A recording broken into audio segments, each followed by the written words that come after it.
Assalamualaikum warahmatullahi wabarakatuh. Hari ini kita akan melanjutkan pembelajaran fisika materi listrik statis. Pertemuan sebelumnya sudah membahas tentang gaya elektrostatis atau gaya kolom. Untuk pertemuan hari ini kita akan membahas tentang medan listrik.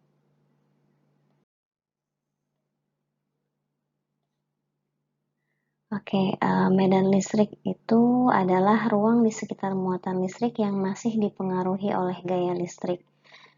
Benda uji bermuatan listrik Q diletakkan di dekat benda bermuatan listrik Q. Jika benda uji mendapat gaya, maka tempat di mana benda uji berada di dalam medan listrik benda bermuatan Q. Jadi maksudnya kita mau menguji muatan Q kecil ini diletakkan di sekitar muatan listrik Q besar.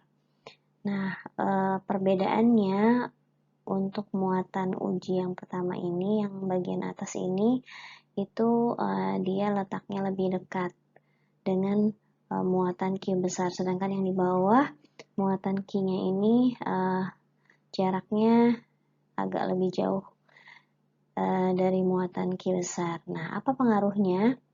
Pengaruhnya yaitu medan listrik yang dirasakan oleh muatan Q kecil ini itu lebih kecil jika jaraknya semakin jauh.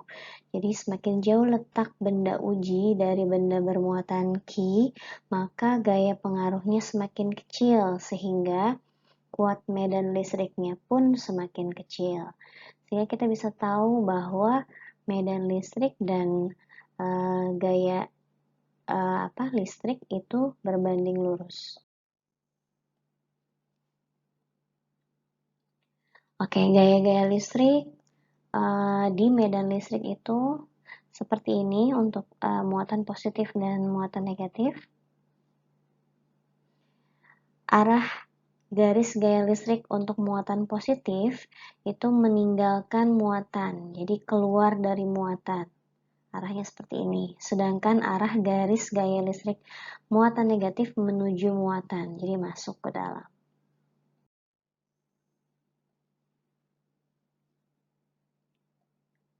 Nah, untuk pola garis gaya listrik pada dua buah muatan yang berdekatan, ini misalnya ada positif dan negatif. Dari positif keluar menuju ke muatan negatif. Nah, untuk yang muatan sejenis, positif dengan positif, itu seperti ini, ya, saling keluar. Lalu, untuk negatif dan negatif, ini masuk ke dalam. Dan untuk keping sejajar, itu dari muatan positif menuju muatan negatif.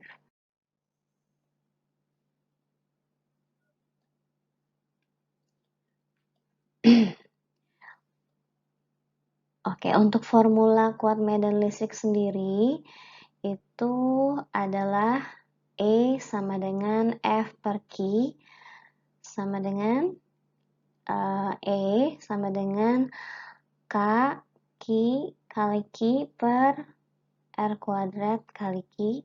Jadi didapat E itu adalah K Q per R kuadrat. Nah, E adalah medan listrik, Q adalah muatan sumber, Q besar, Q kecil muatan uji, R adalah jarak dari benda, F adalah gaya. Jadi hubungan medan listrik dengan gaya itu berbanding lurus, medan listrik sama dengan gaya dibagi muatan. Atau medan listrik sama dengan K kali Q per R kuadrat. Kita ke contoh soal. Yang pertama, sebuah muatan sumber plus 16 milikolom berada 4 cm dari sebuah titik A. Hitunglah besar kuat medan listrik di titik tersebut. Ini kita gambar dulu, ada muatan 16 milikolom, muatannya positif. Lalu ada sebuah titik A, jaraknya 4 cm. Nah, berarti dari titik A ini arah medan listriknya itu keluar, ya, keluar Kan ya, ini adalah muatannya positif, arahnya keluar, berarti ke arah sana, ke arah kanan. Nah, lalu kita hitung medan listrik di titik A adalah E sama dengan K per R kuadrat.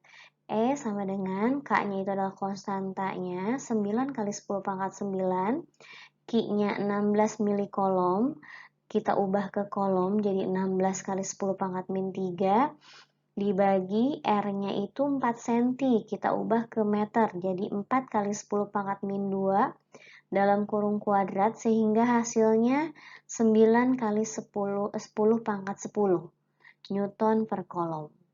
Lanjut ke nomor 2. Perhatikan gambar. Ini ada plat sejajar. Sebuah partikel yang bermuatan negatif sebesar 5 kolom diletakkan di antara dua buah keping yang memiliki muatan berlawanan. Jika muatan tersebut mengalami gaya sebesar 0,4 Newton ke arah keping B, tentukan besar kuat medan listrik dan jenis muatan pada keping A. Oke, kita cari dari formula ini, E sama dengan F dibagi Q, F-nya 0,4 Newton, per Q-nya 5 kolom, berarti kita dapat medan listriknya 0,08 Newton per kolom ya, maksudnya untuk muatan negatif, arah medan listriknya berlawanan dengan arah gaya. Jadi kalau ini muatan negatif, arah gayanya ke kanan, berarti medan listriknya ke kiri. Sehingga dengan demikian, keping B itu dipastikan dia positif, keping A-nya negatif. Nah, ini perjanjian tandanya untuk muatan positif, arah F searah dengan arah medan listrik, sedangkan untuk muatan negatif, arah F atau arah gaya kolomnya berlawanan arah dengan arah medan listrik. Nomor 3, dua buah muatan tersusun seperti gambar. Ada Q1 muatan positif, Q2-nya muatan negatif, terpisah sejauh 10 cm. Ya, Q1-nya plus 1 mikrokolom, Q2-nya minus 2 mikrokolom. K-nya 9 kali 10 pangkat 9. Pertanyaannya adalah tentukan besar dan arah kuat medan listrik pada titik P yang terletak 4 cm di kanan Q1. Berarti kalau di kanan Q1 gambarnya seperti ini. P-nya di antara mereka ya. Nah, kita harus menggambar arah medan listrik dari muatan satu dan arah medan listrik dari muatan kedua. Nah, untuk ini dari titik ini ya, dari titik P ini arah medan listrik dari muatan satu itu kan muatan positif, berarti keluar, berarti ke arah kanan. Sedangkan arah muatan medan listrik dari Q2 itu negatif, berarti ke arah dia, masuk ke dalam, berarti dua-duanya ke arah kanan semua. Berarti resultan medan listriknya adalah E1 ditambah E2. Kita cari dulu E1-nya, kita hitung. Ya, ini dihitung memakai rumus K per R kuadrat. Ya, didapat 9 per 16 kali 10 pangkat 7. Lalu E2-nya 8 per 16 kali 10 pangkat 7. Baru nanti resultannya adalah E1 ditambah E2. Ini dari mana? Kita lihat dari gambar E1 ditambah E2 karena dia sama-sama searah ya, sama-sama ke arah kanan. Ditambah menjadi 17 per 16 kali 10 pangkat 7 atau 1,06 kali 10 pangkat 7 Newton per kolom. Arahnya ke arah kanan. Nomor 4. Dua buah muatan masing-masing Q1 1 mikrokolom, Q2 4 mikrokolom terpisah sejauh 10 cm. Tentukan letak titik yang memiliki kuat medan listrik 0. Ini sama seperti contoh soal yang kemarin yang di gaya elektrostatik. Menentukan titik di mana yang gayanya 0. Tapi kalau di sini tentukan letak titik yang memiliki kuat medan listriknya 0. Jadi, di mana nih yang kuat medan listriknya 0? Kemungkinannya ada 3. Bisa di kiri Q1, bisa di tengah-tengah. Maksudnya di tengah-tengah itu adalah di antara mereka ya, di antara muatan 1 dan muatan 2. Bisa juga di kanan Q2. Ada 3 buah kemungkinan, tapi untuk menghasilkan medan listrik yang nol, berarti kita lihat arahnya. Ini E2 untuk yang di kiri Q1, itu E1 ke kiri, E2-nya ke kanan. Ini mungkin nih, mungkin menghasilkan medan listrik yang nol, karena kanan kurang kiri kan. Nah, tapi kalau misalnya titiknya itu ada di antara mereka, itu arah medan listriknya ke kanan semua, nggak mungkin menghasilkan medan listrik yang nol. Nah, berarti ini nggak mungkin ya. Nah, terus kemungkinan yang ketiga itu di kanan, titiknya di kanan Q2. Nah, ini S1-nya ke kanan, E2-nya ke kiri. Ini mungkin juga. Nah, berarti ada 2 buah kemungkinan, di kiri Q1 atau di kanan Q2. Nah, kita lihat muatan mana yang lebih besar. Ya, ini Q1 tadi kan 1 mikrokolom, Q2 4 mikrokolom. Kita abaikan plus sama minusnya ya. Kita anggap tanda mutlak aja. Ini 1, ini 4. Berarti yang lebih besar adalah Q2, 4. Nah, untuk mengimbanginya itu titik yang kuat medan listriknya 0 itu harus lebih dekat dengan muatan listrik yang lebih kecil. Jadi nanti muatan listrik yang lebih kecil itu jarak titiknya dekat, sedangkan muatan listrik yang lebih besar itu jaraknya agak jauh dari titik itu, sehingga menghasilkan kuat medan listrik yang nol. Nah, seperti ini ya. Jadi kemungkinan yang kita ambil adalah yang ini. Sebelah kiri Q1. Kenapa tadi alasannya? Karena Q1 itu muatannya lebih kecil, berarti jaraknya harus lebih dekat. Ya, kita misalkan jarak dari P ke Q1 adalah X ya. Lalu dari P ke Q2 adalah 10 plus X. 10-nya dari mana? Dari jarak Q1 ke Q2 ya. Nah, S1 sama dengan E2, K Q1 per R1 kuadrat sama dengan K Q2 per R2 kuadrat. K-nya dicoret kiri dan kanan ya. Lalu Q1 per R1 kuadrat sama dengan Q2 per R2 kuadrat.